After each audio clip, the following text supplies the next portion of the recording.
Bismillahirrahmanirrahim. Assalamualaikum warahmatullahi wabarakatuh. Alhamdulillahilladzi ja'ala syahra ramadhana syahrun unzila fihi al-Qur'an. Al-Qur'an hudan lin-nasi wa bayyinatin minal huda wal furqan. Asyhadu an la ilaha illallah wa asyhadu anna Muhammadar Rasulullah. Allahumma salli ala Muhammadin wa alihi wa sahbihi ajma'in wa ba'd. Sebelum ini saya berbicara tentang meyakini surga dalam konteks Badar dan sahabat-sahabat Rasulullah sallallahu alaihi wasallam. Salah satu inti beragama atau inti berislam adalah al-iman bil ghaib. Jadi untuk berislam yang bersifat individual, vertikal kita dengan Allah Subhanahu wa taala adalah al-iman bil ghaib. Sedangkan yang bersifat vertikal itu jelas. Kalau ingin bergerak atas nama agama di wilayah horizontal, itu kita menggunakan falsafah surah Al-Ma'un. Jadi bergerak dalam bentuk ikramul aitam, memuliakan anak yatim dan memberi makan orang miskin. Dan puncaknya adalah Al-Ma'un. Kalau memang sudah beragama dan sudah salat, maka jangan sampai menjadi orang yang mengabaikan atau tidak memberikan bantuan kepada orang yang membutuhkan.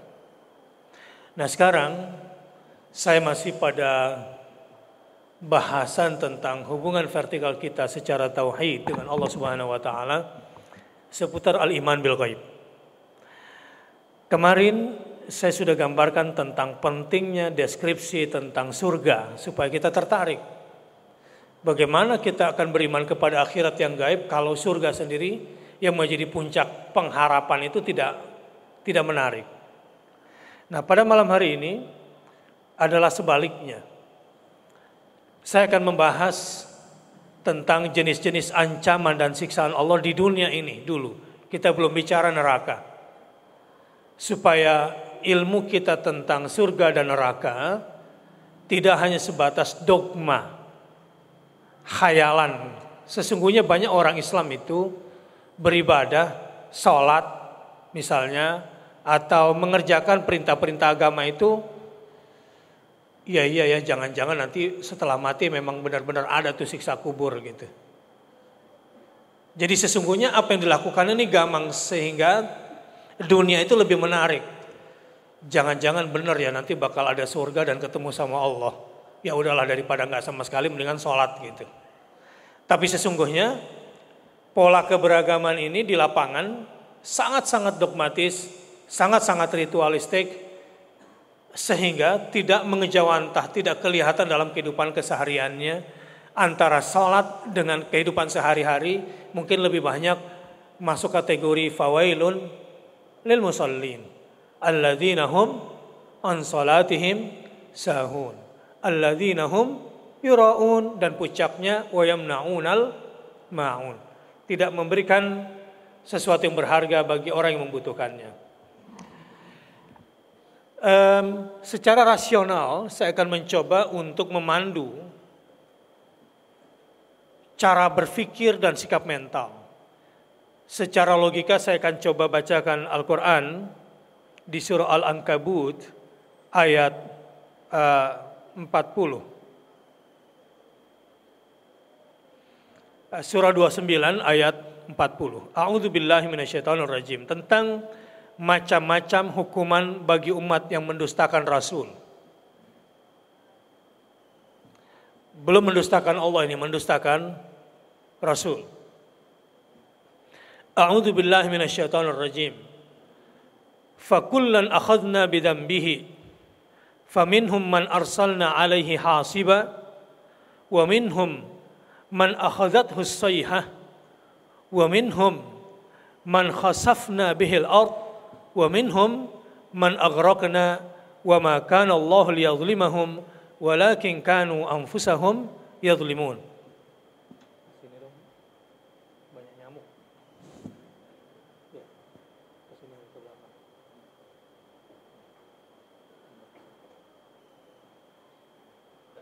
Ya. Macam-macam hukuman bagi umat-umat yang mendustakan Rasul. Dan ini sebetulnya salah satu komponen iman bil ghaib lewat daya rasa khauf, takut. Ketakutan akan ancaman itu biasanya semakin menguat dan ketertundukan itu ada kalau logika ini nyampe. Kalau perasaan ini merasakan memang ada ancaman itu. Lihat, macam-macam hukuman bagi umat yang mendustakan Rasul. Maka masing-masing mereka itu kami azab karena dosa-dosanya. Setiap dosa ada jenis ancamannya sendiri, tidak sama. Ada jenis siksanya sendiri. Satu dosa dengan dosa lain itu berbeda siksanya. Di dalam ayat ini digambarkan, maka masing-masing mereka itu kami azab karena dosa-dosanya. Ini sekaligus pengetahuan buat kita, kalau nanti melihat peristiwa-peristiwa, kita bisa membaca peta alam berdasarkan ayat ini. Sebetulnya terjadi Galodo di Padang itu apa sih dosanya kira-kira? Ada tsunami di Aceh, kenapa sih? Kemudian ada apa lagi misalnya gunung meletus di Merapi misalnya, apa dosa orang itu sebetulnya? Di sini Allah Subhanahu wa taala sudah mengkategorisasikan bocoran-bocoran informasinya. Di antara mereka ada yang kami timpakan kepadanya hujan batu kerikil. Hujan batu kerikil. Memang ada hujan dari langit berbentuk batu kerikil? Tidak. Umat mana yang dikirimkan batu kerikil ini? Alaihi hasiban. Kaum mana? Ini gambaran dari gunung meletus yang memuntahkan lahar dan kerikil, debu, termasuk wedus gembel itu. Sehingga manusia dihujani seakan-akan dari atas itu batu-batu kerikil. Ini biasanya identik dengan gunung meletus yang amat tinggi.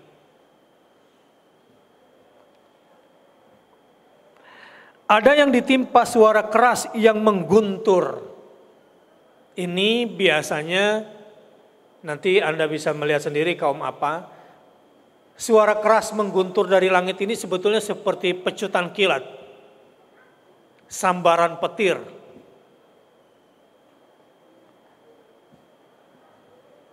Wa minhum man khasafna bihil ard. Ada yang kami benamkan ke dalam bumi. Jadi permukaan jadi dasar, dasar jadi permukaan. Dan ada pula yang kami tenggelamkan. Ditenggelamkan bisa di laut, habis gitu. Seperti benua Antartika yang sekarang tinggal menjadi samudra Antartika. Allah sama sekali tidak hendak menzalimi mereka. Akan tetapi merekalah yang menzalimi diri mereka sendiri. Jadi di sini rumusannya, Allah itu tidak pernah salah dalam mengambil keputusan dan dalam menyiksa orang-orang berdosa. Dan setiap jenis musibah yang ditimpakan Allah kepada setiap kaum itu berbeda-beda berdasarkan SOP-nya Allah Subhanahu wa taala yang tidak pernah salah itu. Saya coba bacakan tafsir kosakata hasiban di dalam surah Al-Ankabut ini. Hasiban fakullan akhadna bidambihi faminhum man arsalna alaihi hasiban. Berarti batu kerikil. Ayat ini menjelaskan berbagai sarana yang digunakan oleh Allah untuk membinasakan orang-orang yang berlaku sombong di permukaan bumi serta angkuh dan durhaka kepada para nabi. Di antara sarana yang digunakan untuk membinasakan mereka adalah hujan batu kerikil seperti yang dialami kaum Ad dan kaum Lut. Kata hasiban terulang sebanyak 4 kali di dalam Al-Quran. Di dalam surah Al-Isra, Al-Qamar, dan Al-Mulk. Jadi coba perhatikan apa dosanya kaum Lut. Homoseksual, lesbian, bisex. Kepada kaum itu Allah akan muntahkan gunung Merapi. Wallahu a'lam bishawab, ini kejadiannya. Begitu juga apa kesalahan kaum Ad? Kesalahan kaum Ad, umatnya Nabi Hud ini sombong. Mereka satu kaum yang berbadan raksasa. Yang badan kita ini sebesar tengkorak kepalanya kaum Ad saja. Nah, untuk karakter umat seperti kaum Ad dan kaum Lut, siksanya berbentuk hujan batu kerikil. Sungguh ini menjadi peta bagi kita semua dalam meneliti persoalan di muka bumi, dan ini juga harus kita hindari. Munasabah. Saya pikir sudah tidak perlu bacakan. Sedikit saya bacakan tafsirnya secara umum. Allah membinasakan umat-umat terdahulu yang mendustakan para rasul dengan menurunkan bermacam-macam azab. Di antaranya A. Angin yang sangat kencang dan membawa batu yang didatangkan kepada kaum Ad. Mereka menantang Nabi Hud. Siapakah gerangan yang lebih kuat dan berkuasa lagi dari kami? Kesombongan mereka dibalas Tuhan dengan mendatangkan angin, sehingga mereka mati bergelimpangan.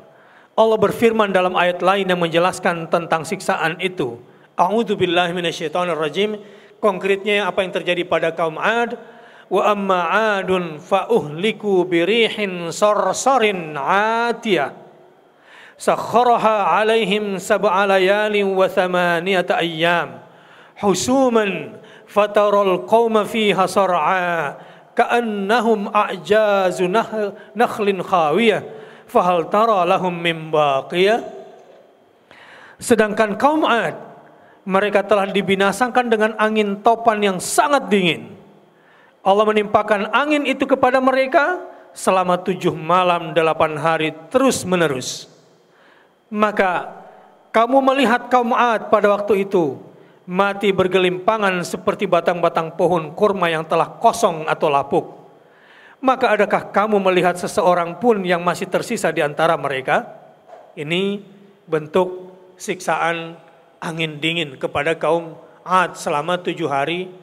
Selama berapa?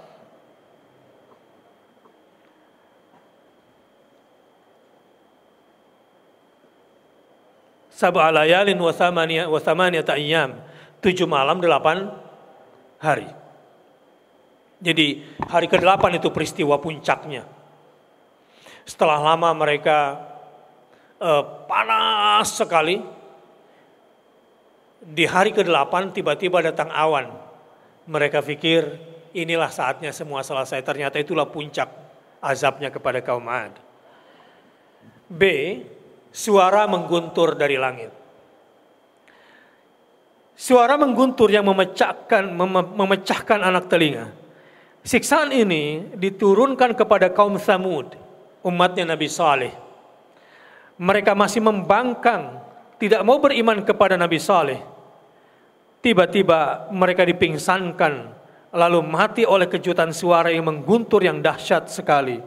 Allah menjelaskan di dalam Al-Quran, di dalam surah Al-Haqqah ayat 5. A'udzubillahi minasyaitonirrajim. Fa amma Tsamudu fa uhliku bit-taghiyah. Maka adapun kaum Tsamud, mereka telah dibinasakan dengan suara yang sangat keras. Jadi orang ini mati gara-gara mendengar suara yang sangat keras, memekakkan telinga. Pernah ingat peristiwa kaum Tsamud? Apa kelakuan mereka? Ketika mereka tidak mau berbagi nikmat air danau untuk untanya Nabi Saleh yang akhirnya dibunuh. Siksaannya adalah berupa teriakan keras dari langit. Ini semacam suara langit kira-kira begitu. Akibat kaum ini tuli terhadap informasi-informasi langit. C. Ditelan bumi. Apa yang dimaksud dengan ditelan bumi? Ini adalah kisah buat Qarun, seorang hartawan. Pada mulanya ia adalah seorang yang beriman dan patuh kepada Musa. Kemudian setelah kaya, ia menjadi sombong dan durhaka. Ia berbuat kemungkaran melampaui batas. Lebih dari itu, ia tidak mau menyerahkan zakat sebagai kewajiban harta kekayaan bagi orang kaya. Karena kecongkakan ini, Allah menyiksanya. Tanah sekitar Qarun, tempat berpijak, berguncang, runtuh, dan secara berangsur menelan tubuh Qarun sampai lenyap sama sekali dari permukaan bumi. A'udzubillahi minasyaitonirrajim. Fa khasafna bihi bidarihil ard fama kana lahu min fi'atin yansurunahu min dunillah wa ma kana minal muntasirin. Maka kami benamkan dia atau Qarun bersama rumahnya ke dalam bumi. Maka tidak ada baginya satu golongan pun yang akan menolongnya selain Allah, dan dia termasuk orang-orang yang dapat membela diri. Jadi untuk kaum sejenis Qarun apa azabnya? Ditenggelamkan di dalam bumi. Jadilah harta karun itu. Saya pernah punya tetangga yang kayak begini dulu. Persis di samping rumah orang tua saya. Pelit. Tukang menikahi janda-janda kaya, lalu dirubah surat tanahnya menjadi nama dia. Diceraikan lagi, dinikahi lagi. Hampir satu kampung itu tanah milik dia semua. Sampai satu ketika dia meninggal dunia di zaman Petrus dulu. Penembakan misterius di zamannya LB Mordani. Itu mayat 3 kali pindah kuburan, runtuh terus tanahnya. Saya menjadi saksi hidup saat itu. Terakhir, ketika tanah digali lagi untuk kuburan ketiga, jadi kita pindah-pindah tempat kuburannya waktu mengawal orang ini. Orang kaya. Kaya raya. Ketua partai berkuasa pada saat itu di daerah sana. Terakhir ketika digali kuburnya, karena sudah tengah malam orang semua takut, tiba-tiba banjir besar di kuburan itu. Demi Allah saya melihat. Akhirnya orang ini dikubur dalam keadaan kebanjiran, padahal itu sedang tidak musim banjir. Di daerah Jakarta Barat. Uniknya, ketika giliran pasang papan, kan 2 orang harus naik. Itu tanah yang dipijak itu runtuh lagi semuanya. Jadi sebagian dari sana orang-orang banyak yang kabur, lari, tidak tega, tidak sanggup melihat pemakaman di situ. Dan setelah itu tidak sampai 1 tahun hartanya habis semua. Bahkan utang dia kepada orang tua, kepada kedua orang tua saya, harta warisnya pun tidak mau dibayar uang. Karena orang itu kaya raya, tapi buat makan susah. Karena kalau taruh uang di rumahnya dicolong anaknya terus. Jadi kalau mau beli beras sering datang ke rumah orang tua saya, bawa liontin emas istrinya itu untuk minta buat beli beras. Begitu ceritanya sepanjang tahun. Surat tanahnya, depositonya banyak. Saya ingat sekarang saya menjadi saksi di depan ibu saya itu. Ibu saya dikasih liontin Ratu Elizabeth dulu yang agak tebal untuk ditukar buat beli beras. Tetapi setelah orang tua meninggal, dia nggak bayar pakai uang. Dia bayar keluarga saya itu pakai tip deck yang kita tuh nggak butuh itu. Pada tahun itu.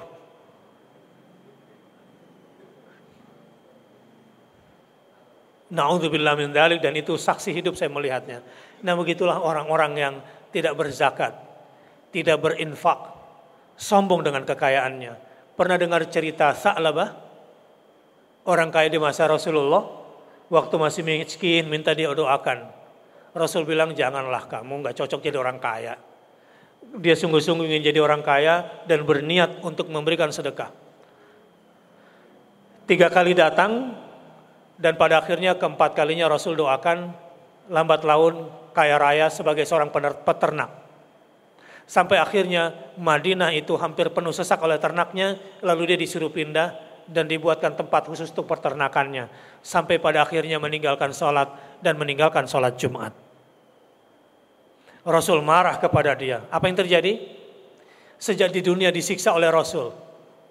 Ketika dia datang dan bertobat, tapi Rasul tidak melihat kesungguhan tobatnya, ingin menyerahkan zakatnya kepada Rasulullah, ditolak. Sampai Rasul wafat tidak diterima zakatnya oleh Rasulullah. Siksaan buat orang kaya adalah kalau sudah ditolak zakatnya oleh Allah dan oleh Rasulnya. Pada Khalifah Abu Bakar, sampai Abu Bakar meninggal pun tetap tidak diterima zakatnya Sa'labah oleh Abu Bakar dengan semua kekayaannya. Pada Khilafah Umar pun dia minta agar diterima zakatnya, ditolak oleh Umar bin Khattab karena mengikuti jejak Rasulullah. Sampai akhirnya si Sa'labah yang meninggal dan tidak diberi kesempatan untuk berzakat, membersihkan dirinya dan membersihkan hartanya. Inna lillahi wa inna ilaihi raji'un. Di dalam Islam itu siksaan. Tapi kalau orang Jakarta kemudian ditolak zakatnya, seneng nggak? Ini sudah begitu parahnya materialisme dan kapitalisme itu. Kecuali jamaah yang ada di sini, kalau ingin jadi orang kaya, jangan takut dermawan. Sebab ukuran kaya seseorang bukan diukur pada asetnya. Seberapa dermawan dia. Ini udah miskin harta, nggak dermawan pula, tambah parah.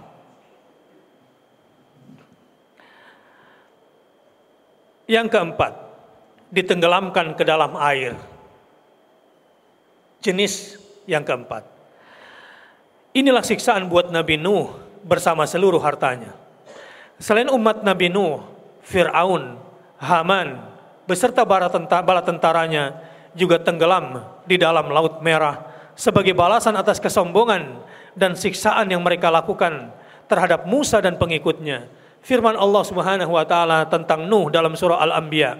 A'udzubillahi minasyaitonirrajim. Wa Nuhan idz nada min qablu fastajabna lahu fanajjaynahu wa ahlahu minal karbil azim wa nasarnahu minal qaumil ladzina kadzdzabu biayatina innahum kanu qauma sau'in fa aghraqnahum ajma'in. Dan ingatlah kisah Nuh. Sebelum itu, ketika dia berdosa, kami perkenankan doanya, lalu kami selamatkan dia bersama pengikutnya dari bencana yang besar. Dan kami menolongnya dan orang-orang yang telah mendustakan ayat-ayat kami. Sesungguhnya mereka adalah orang-orang yang jahat, maka kami tenggelamkan mereka semuanya. Apa dosanya kaum Nuh? Syirik, penyembah Wud dan Suwa, terus Yaguth, Ya'uq dan Nasran. Begitu juga kaum Fir'aun yang ditenggelamkan di laut. Ingat apa kejahatan Fir'aun? Kesombongan, dia mengaku dirinya Tuhan. Penindasan terhadap Bani Israel. A'udzubillahi minasyaitonirrajim. Wastakbara huwa wa junuduhu fil ardi bighairil haqq wa dhannu annahum ilaina la yurja'un. Fa'akhadnahu wa junudahu fanabadhnahum fil yammi fanzur kaifa kana 'aqibatul zalimin. Dan dia Fir'aun dan bala tentaranya berlaku sombong di bumi tanpa alasan yang benar. Dan mereka mengira bahwa mereka tidak akan dikembalikan kepada kami. Maka siksa dia atau Fir'aun dan bala tentaranya, maka kami siksa dia dan bala tentaranya, lalu kami lemparkan mereka ke dalam laut. Maka perhatikanlah bagaimana kesudahan orang-orang yang zalim. Jadi kata-kata ke laut aja itu khusus untuk manusia sejenis Fir'aun. Dan untuk pemerintahan sejenis Fir'aun kita bilang sama dia, ke laut aja deh lo. Semua itu adalah balasan yang setimpal atas kesalahan mereka yang mereka lakukan. Bukan kezaliman dari Allah. Dia tidak akan menyiksa seseorang kecuali mengerjakan perbuatan tercela. Mengazab seseorang tanpa ada kesalahan tidak sesuai dengan sunnah Allah yang berlaku. Mereka yang tersebut dalam ayat-ayat yang lalu disiksa karena dosa dan kekafiran mereka terhadap Allah. Di samping itu juga karena mereka menyembah berhala dan mengingkari nikmat yang diberikan kepadanya. Jamaah rahimakumullah, satu kesimpulan yang ingin saya bacakan di antara berbagai siksaan Tuhan yang pernah diturunkannya kepada manusia ialah angin bercampur batu, suara petir, ditenggelamkan ke dalam air, dan ditelan bumi. Coba sebutkan 4 jenis kategori siksaan Allah kepada pendusta Rasul. 1, masih ingat? Angin yang bercampur batu. 2, suara petir. 3, ditenggelamkan ke dalam laut. Dan yang 4, ditelan. Coba ulangi. 1, angin bercampur batu. 2, suara yang keras. 3, ditenggelamkan. Yang keempat, ditelan bumi. Tinggal pilih mau dosa yang mana, begitulah jenisnya. Na'udzubillah. Tapi ini bisa menjadi peta bagi kita kalau nanti ada bencana. Dan ini juga menjadi peringatan bagi kita kapan kita mendapatkan gejala-gejala 4 jenis itu. Cepat istighfar dan ingat dosa. Lalu contohlah dan ikutlah bersama Rasul. Dan jangan menyembah selain Allah Subhanahu wa Ta'ala. Inilah kesimpulan materinya. Jadi hari ini saya sudah fahamkan kepada Anda bahaya ancaman iman bil ghaib kepada mereka yang tidak beriman dan tidak taat kepada Rasulnya. Dan untuk itu maka kita harus selalu ittiba kepada Rasulullah sallallahu alaihi wasallam. Subhanakallahumma wa bihamdika asyhadu an la ilaha illa anta astaghfiruka wa atubu ilaik. Wassalamualaikum warahmatullahi wabarakatuh.